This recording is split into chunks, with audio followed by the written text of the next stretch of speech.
Picture this.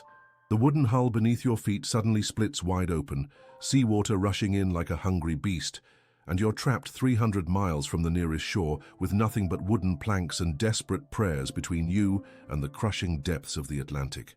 Today we're diving deep into why surviving a shipwreck during the colonial era wasn't just difficult, it was virtually impossible. And by the end of this exploration, you'll understand exactly why these maritime disasters claimed so many lives that entire expeditions simply vanished without a trace. Feel the terror of those final moments when seasoned sailors realized their floating fortress of oak and iron was about to become their tomb. The smell of salt spray mixed with the acrid stench of tar and desperate sweat filled the air as men scrambled across tilting decks, knowing that most colonial-era mariners couldn't even swim. Historical records from the Spanish archives reveal that between 1500 and 1650, approximately 25% of all vessels departing for the New World never returned to their home ports, and the screaming had only just begun.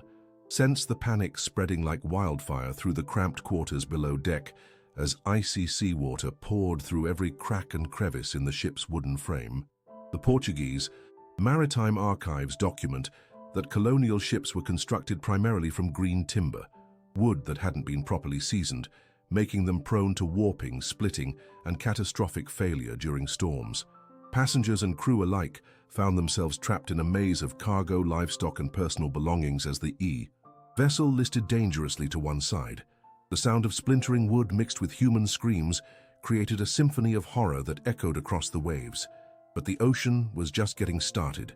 Listen closely to the testimonies of the few survivors who lived to tell their tales, and you'll discover that colonial ships carried virtually no safety equipment as we understand it today. No life preservers, no emergency rafts, no distress signals, just a handful of small boats that were often damaged by the same forces destroying the main vessel. The Dutch East India Company records from 1648 show that their largest galleons carried maybe 2 or 3. Small rowboats for crews of over 200 men. These boats could hold perhaps 20 people each if packed like cargo. The mathematics of survival were brutally simple. Imagine the crushing weight of realization as sailors discovered that jumping overboard meant certain death, but staying aboard meant the same fate with extra suffering. The water temperature in most colonial shipping routes averaged between 50–60 degrees Fahrenheit, cold enough to kill an average person through hypothermia in less than an hour. English naval surgeon William Clowes wrote in his 1596 treatise that the sea doth claim more souls through cold than through drowning, for the chill doth stop the heart ere the lungs be filled. The human body simply wasn't designed to survive extended exposure to these conditions, and that was assuming you could even reach the water alive. Contemplate the horrifying reality that most colonial sailors were recruited from landlocked regions and had never learned to swim, a skill considered unnecessary since ships were supposed to keep you above water. The Spanish Naval Academy didn't even require swimming instruction until 1783, nearly 3 centuries after Columbus's voyages. Contemporary accounts describe drowning men clawing at floating debris, their desperate fingers leaving scratch marks on wooden planks as they slipped beneath the surface one by one. The salt water burned their throats and lungs, while their heavy woolen clothing dragged them down like anchors. Even reaching the surface became impossible once the ship began its final descent. Visualize the chaos of a sinking vessel, where social order collapsed instantly, as officers abandoned their posts and passengers trampled each other in blind panic toward the few available boats. The British Admiralty records from 1672 detail how Captain Morrison shot 3 of his own crew members who tried to commandeer the captain's boat during the wreck of HMS Gloucester. Women and children, despite maritime tradition, were often left behind as boats were launched half-empty by crews more concerned with saving themselves than following protocol. The concept of women and children first was largely a later invention. Colonial-era shipwrecks were every person for themselves, and even those who made it to the boats faced their own special kind of hell. Observe the grim statistics that reveal how few emergency boats actually succeeded in reaching land, even when launched successfully from sinking ships. Navigation equipment was primitive, a simple compass, if they were lucky, and no way to determine exact position once separated from the mother ship. The Portuguese pilot Manuel Alvares documented in 1634 that of 20 boats launched from wrecked vessels in the past decade, perhaps 3 reached Christian shores, and of those, none carried more than half their original occupants alive. Exposure, dehydration, and starvation killed boat passengers, almost as efficiently as drowning killed those in the water. But the ocean had more creative ways to claim its victims.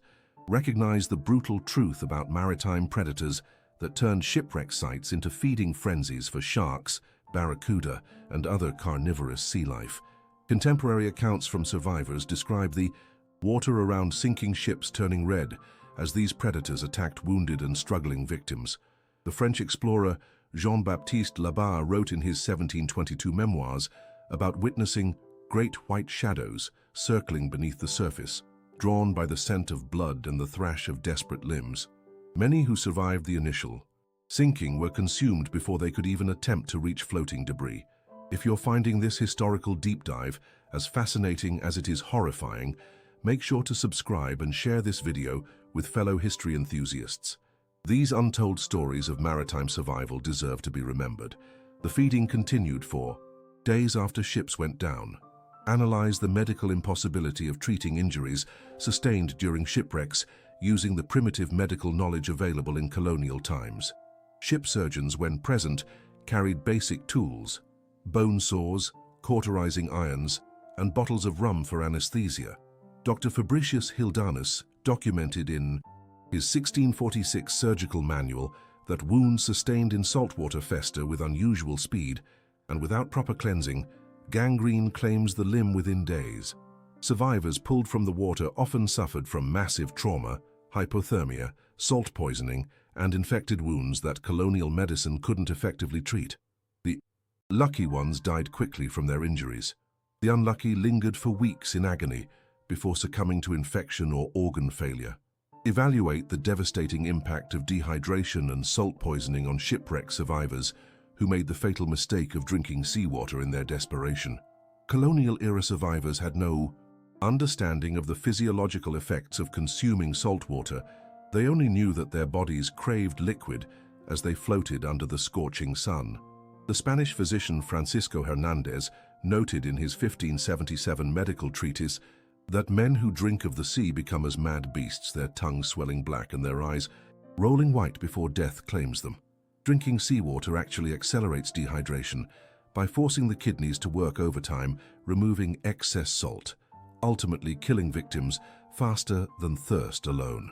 Many survivors were found dead with their mouths frozen open, trying to drink rain that never came. Perceive the psychological breakdown that occurred when survivors realized rescue wasn't coming and began turning on each other in desperate attempts to stay alive. Historical accounts from the 1629 wreck of the Batavia describe how marooned passengers resorted to murder and cannibalism within days of reaching a barren island. The ship's journal, recovered decades later, contained entries detailing how civilized men became as wolves, stalking each other in the night and consuming the flesh of their former companions.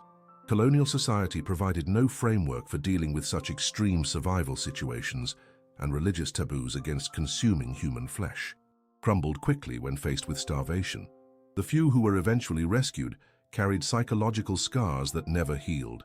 Recall the technological limitations that made colonial-era rescue operations virtually impossible, as there were no radio communications, no GPS tracking, and no coordinated search efforts when ships failed to reach their destinations. The Spanish treasure fleet of 1715 was destroyed by a hurricane off the Florida coast, and despite carrying millions in gold and silver, no organized search began until nearly a month after the ships were due in port. By then, any survivors would have long since perished from exposure and starvation.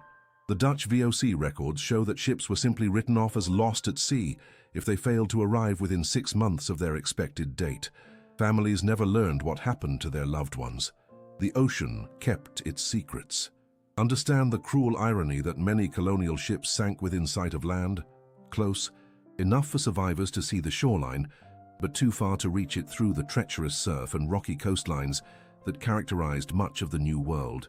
The English colony records from Jamestown describe the 1609 wreck of the Sea Venture, which ran aground on Bermuda reefs just as survivors thought they had reached safety. Survivors could see the beach but faced jagged coral reefs and pounding surf that crushed wooden debris and human bodies with equal indifference. Swimming through surf requires specific techniques unknown to most colonial-era people, and many drowned in shallow water just yards from salvation. The sight of unreachable land broke survivors' spirits as effectively as any physical hardship. Confront the reality that weather conditions during the colonial era's Little Ice Age made survival even more challenging, with average ocean temperatures several degrees colder than today and more frequent severe storms. The Danish scientific records from 1650 to 1700 document unusually harsh winters and violent storms that caught colonial navigators unprepared. Ships designed for Mediterranean conditions found themselves battling North Atlantic weather patterns that could freeze rigging solid and create waves tall enough to snap masts like twigs. Survivors who reached the water faced not just drowning, but hypothermia that could kill in minutes rather than hours. The cold turned human blood to ice water and stopped hearts before lungs could fill with seawater. Discover the horrifying details of how colonial-era ships were constructed, with multiple fatal design flaws that made survival impossible once structural integrity was compromised.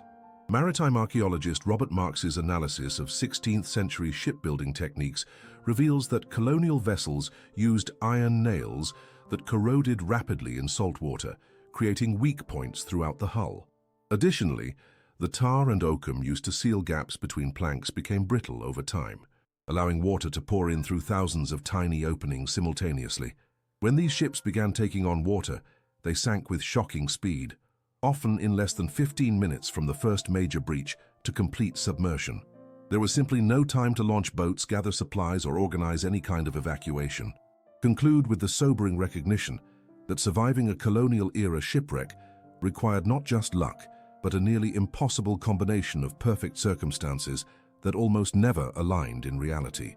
You needed to be on deck when disaster struck, have access to floating debris, possess swimming skills most people lacked, avoid predators and hypothermia, find drinkable water, reach land quickly, and encounter friendly inhabitants who wouldn't kill you on sight. The mathematical probability of all these factors occurring together was so low that survival was effectively impossible. The Spanish colonial authorities eventually stopped investigating shipwreck causes because the answer was always the same. Everyone died and the sea told no tales. Yet these maritime disasters shaped the colonial world by making ocean travel a genuine gamble with death, where entire expeditions could vanish without a trace, leaving behind only empty harbors and waiting families who would never learn their loved ones' fate.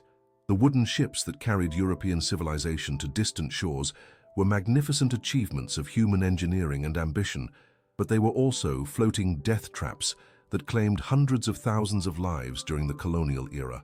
Every successful voyage that established new colonies or returned with treasure represented dozens of failed expeditions where entire crews and passenger lists disappeared beneath the waves. These forgotten victims of maritime expansion paid the ultimate price for humanity's desire to map and claim the world's oceans, and their stories remind us that the glorious age of exploration was built on a foundation of bones scattered across the ocean floor. Understanding their fate helps us appreciate not just the courage of those who sailed into the unknown, but the terrible cost of the discoveries that shaped our modern world. Don't forget to watch the video and playlist that will appear on the screen.